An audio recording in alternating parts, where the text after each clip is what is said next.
Building blocks of a regulatory-friendly blockchain. What does a regulation-friendly blockchain look like? Let's find out. Jimmy Nguyen, Bitcoin Association. You've heard a lot today about the public and transparent natures of a blockchain such as Bitcoin. I want to focus on how these create the building blocks to create a regulation-friendly environment, which is something that we proactively discuss in the Bitcoin SV ecosystem and we know is critical for the iGaming industry in particular. We don't want to see more of these headlines, which have been all across the news this year in cryptocurrency. Quadriga, an exchange in Canada, officially enters bankruptcy and receivership and auditing because its founder mysteriously dies in India with the only keys to access customer funds, and millions are still missing. We don't want to see this, a recent headline from Canada as well. The Einstein exchange is shut down and no longer has the bulk of its users' funds, with a claimed $16 million in coins and assets unavailable to customers. We don't want to see this headline, which is all over the United States from earlier this year, where Bitfinex and Tether are in a civil investigation brought by the New York Attorney General's office, claiming that they've committed fraud by not having real assets to back all of the Tether value that has been minted, and which many believe drove up the price of cryptocurrency in the wild buying craze in late 2017 and early 2018. And we don't want to see this, where Bitcoin's supposed pioneers and leaders are claiming that they want to embrace their destiny as the tool of terrorists and criminals. This is exactly what regulators are afraid of and do not want in cryptocurrency, and which needs to be stamped out for it to grow to global usage, especially for the iGaming industry. We're bringing together these building blocks. First, an understanding that Bitcoin and blockchain creates privacy, but not anonymity. This is one of the biggest myths that has plagued the Bitcoin world since its inception. The idea that Bitcoin's anonymous and therefore you can use it to commit illegal crimes. That is not true. The blockchain is perhaps the worst place to commit crimes because it's traceable. A child porn ring recently learned this when the Department of Justice in the United States cracked down on a major case that was unveiled, bringing down the largest child porn ring, which had used Bitcoin for years for transactions and payments, but luckily, due to analytic tools, was been able to be brought down. So that is why we don't support the use around the world of coins like this that you've seen emerge, privacy coins by name, but really coins that are designed to create more anonymity. That should be anathema to the iGaming industry. It means you cannot comply with KYC and AML requirements. We don't want this to happen because as more exchanges are seeing the dangers of privacy coins, they're starting to delist them. South Korea's Upbit joined other exchanges recently to announce it was delisting a number of these so-called privacy coins, such as Monero, Dash, Zcash, Haven, BitTube, and PIVX. OKX, another major exchange out of Asia in Korea, has dropped 5 of those privacy coins, citing rules from the FATF, the Financial Action Task Force, a global conglomeration of enforcement agencies looking into the space. And it cited this: generally speaking, privacy coins conduct transactions on public ledgers without exposing an individual's address or identity. In dropping it, Upbit announced when they were dropping privacy coins that there are also crypto assets that can selectively utilize anonymity features among projects that are subject to end-of-transaction support. For those crypto assets, Upbit has only supported transparent withdrawal and deposit support. But the decision to end trading support for the crypto asset was also made to block the possibility of money laundering and inflow from external networks. That's the key concern, is stopping the money laundering risk. We also support in the BSV world this critical building block, which is having KYC and AML compliance. When I speak at crypto events, I get hated for this. People in the cryptocurrency world have resisted KYC and AML compliance for years. We want a world where exchanges, custodial wallet operators and operators of other services, such as payment services in crypto, have to comply with logical and reasonable KYC and AML compliance.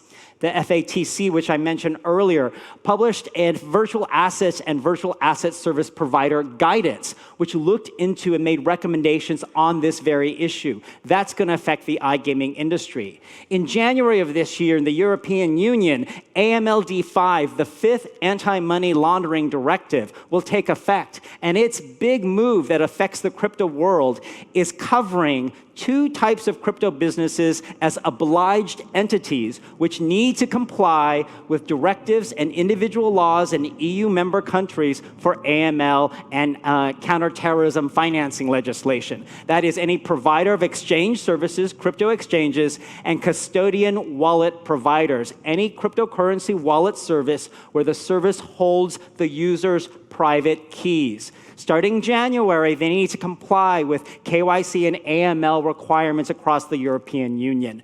That is a good thing for the cryptocurrency world and something that BSV is already leading, and that is great for pleasing regulators in iGaming as well. We also believe a key building block is treating tokens, if they represent a real-world asset which is governed by securities laws, as actually a security that needs to be registered when it is a covered security. That's something that didn't happen during the ICO craze. It led to this huge boom of what were really coins designed just to make money and exit quickly. That's why the tokenized protocol, which leads the BSV ecosystem, focuses on only providing support to tokenize a real-world asset. One of the reasons we like this protocol so much is that it was built with legal compliance in mind. It has tools within its protocol to make it easier for the issuer of a token, the business, a gaming operator or developer, for example, to comply with their local jurisdiction's laws governing money, securities, contracts, and other things. And the key element here is building into the protocol the ability for the issuer to freeze and confiscate tokens after they have been issued. So they're not free or completely out of the control of government or the operator or the issuer. That is essential to bring confidence to businesses to use tokens in a regulated environment.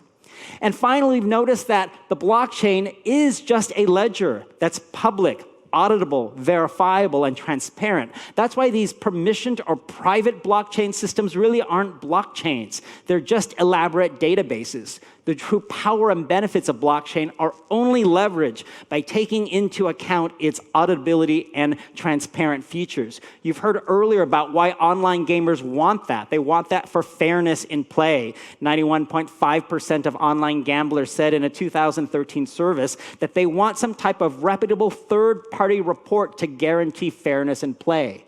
Well, that can be guaranteed through public data on the blockchain without even needing to depend on a third party. And you cannot have provably fair games in iGaming without a public blockchain that you can trust in terms of the authenticity of the data that's available to everyone.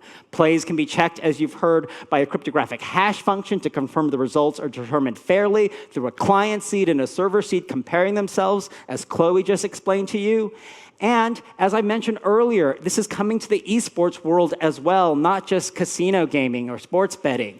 CryptoFights, an esports company based out of the United States through its Chronoverse parent company, is launching its beta test for a Dungeons and Dragons type game where you roll dice, you play battles with your avatar. They're recording all of the battle data to the BSV blockchain, so that you can search for it later, analyze player strategy, and get a publicly available source of data to determine the fairness of esports betting with their game, which may be deployed in the future.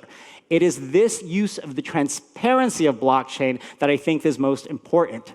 And it also makes it easier for gaming operators to comply with the reporting requirements because you have both financial auditing and game software testing requirements that can be met more easily with the blockchain. Instead of having to do all the auditing with a third-party auditor and your own company, tools can be created which pull the data automatically from the public blockchain, presented in a form that is favorable and suitable to regulators, and it'll make it so much easier to meet those requirements.